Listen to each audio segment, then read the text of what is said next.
I have a strange history of this game. I really just picked it up on random. It feels like a lot of the games that I play now are barely ones that get recommended to me and just stuff I randomly see. I was on a call on Discord and someone was playing the game and I just asked them what game it was. They told me it was called Indivisible and I thought that it was a cool game. How do people not know about this? Apparently it was on the Xbox Game Pass, so maybe a bunch of people did see it, but it definitely is underrated. Looking at videos on YouTube, there's barely any that have 1 million views, which is sad because so much effort went into this game. They even have Studio Trigger do the opening, which is insane. This game is beautiful. There's just everything about it is good, aesthetic wise. After my last video kind of bombed, I kind of lost motivation, but it is what it is, right? And I just thought I should do something else. So I've been working more on my game, and then I've been working on just playing other things. And I do have another type of video in mind, but I don't think it's gonna do as well. So I might just leave that until I think it's ready, or until I think I'm confident that it's gonna be good. But there was something I needed to finish. I needed to finish Indivisible because it's a game I've been playing for a while and I never got to finishing it. And today was the day that I finished it. I wrote down some notes of what I thought about the game all the way through. So I'm just gonna give my opinion on it. This video is not gonna be as long as my other ones since I want to kind of keep it brief and there isn't that much to talk about. It's a very repetitive game. The game is essentially just you trying to stop something from happening. I'm trying to be as spoiler free as possible until I actually get to the spoiler section.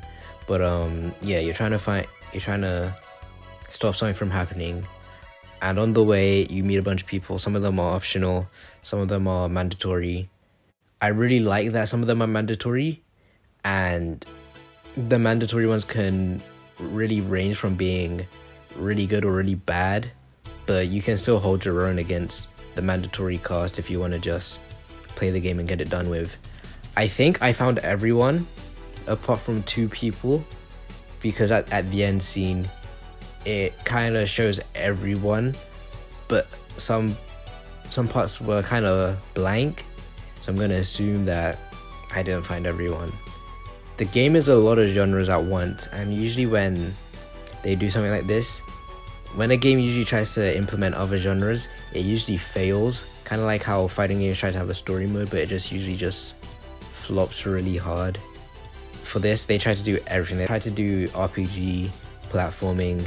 This type of platforming is really you really have to think. When I play platforming games, you don't really have to think. It's just go to the other place as fast as possible.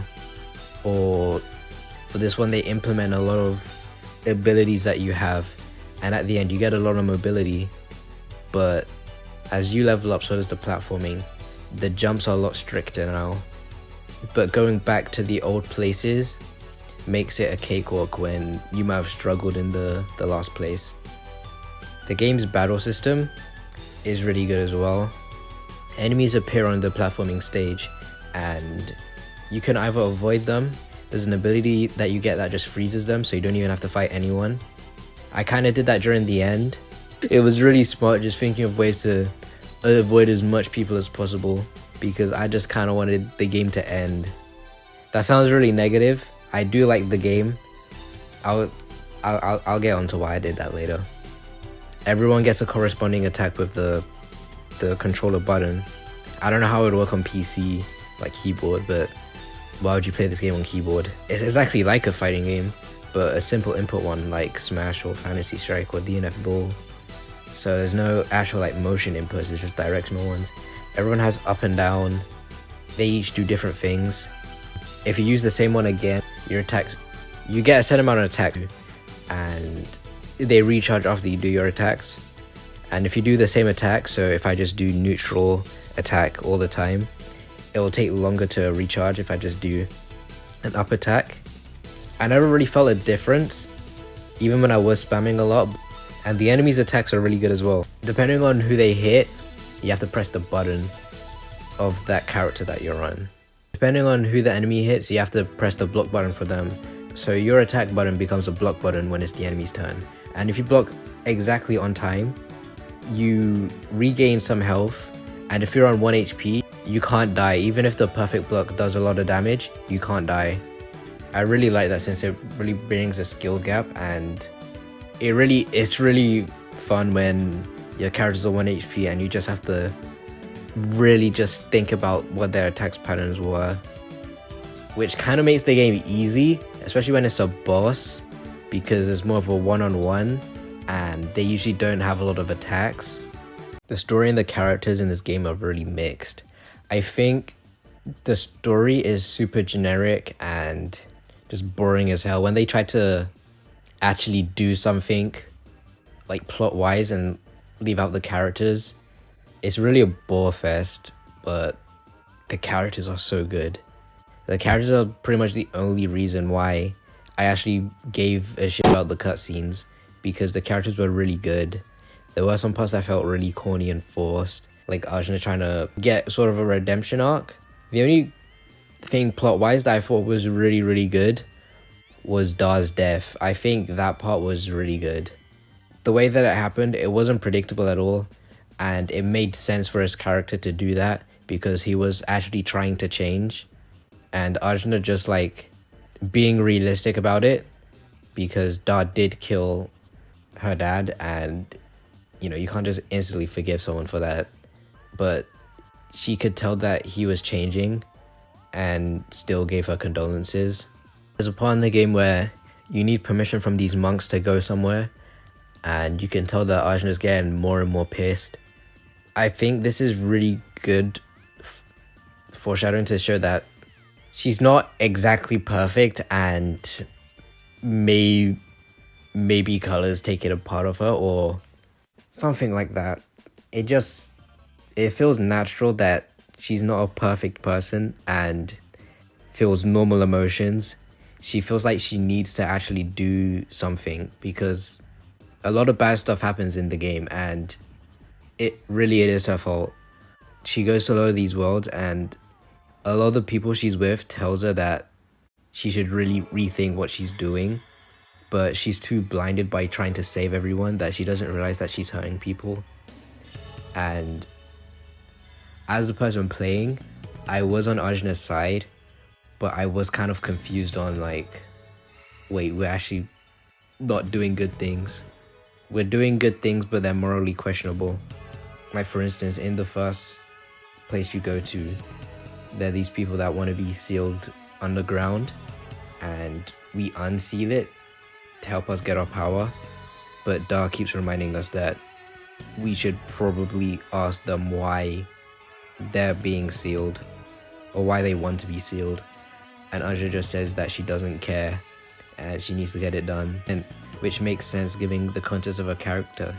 She wants their help because she feels like everything that's going on is her fault. And when you travel to a world, there's dialogue of her inner thoughts telling her that everything is her fault. So we do know her thought process. Looking back at it, I do think the story isn't as bad as I said it was, but it felt like there could have been more. It feels really repetitive and just generic. Again, the characters really carry the story. The animations in this game is incredible. I wish I really had time to just like compile all of them, but some characters might be spoilers, and you know, I don't want to get into that. It's by the same people that did Skullgirl, so you know, obviously it's going to be good. But when you really dissect how much stuff is going on in one attack, it's really impressive. And the fact that it's fully voice acted and there's literally like no jank or anything, it doesn't seem like they're cutting corners or anything. I don't even know how this game even got made, considering the fact that it seems really ambitious, but like backtracking at all. The concept of it is just annoys me. I get why some games do it. It's literally just for It's usually just to make the game longer. I think companies don't understand that they try to make games longer instead of having more content. That's why Metal Gear Rising's so good, because there's no filler in this game. There's a lot of it.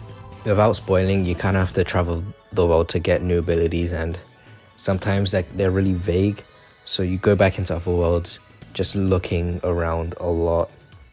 And I know it's not just me being a dummy, because there's a lot of questions online on how to actually get one of these items. I'm trying not to say anything spoilery, but that's essentially my thoughts on the backtracking. I don't think it was done well at all, especially some parts in the last level where they just bunching a bunch of enemies at once just to make the game seem longer. I think it kind of breaks the replay value if you have something like backtracking, but I know it's a thing that people are just okay with. That's why something like JRPGs are so popular. People just want to play the same fights over and over again. Again, this is kind of just short because I actually want people to play without saying too much. I feel like you can't really do retrospective on a game like this. The game is really plot driven. Like something like Alice, or just literally any other game I've done a retrospective on, which is only just one. But it feels like games that are this story heavy, it's kind of hard to not get spoiler heavy or talk about it that much. There is a lot that I left out, but is you just because there isn't a need to talk about it, or I just kind of want it to be a surprise. But overall, it's a good game. It is very flawed, just like any other game, but I would definitely say give it a try. And it is on sale as of now.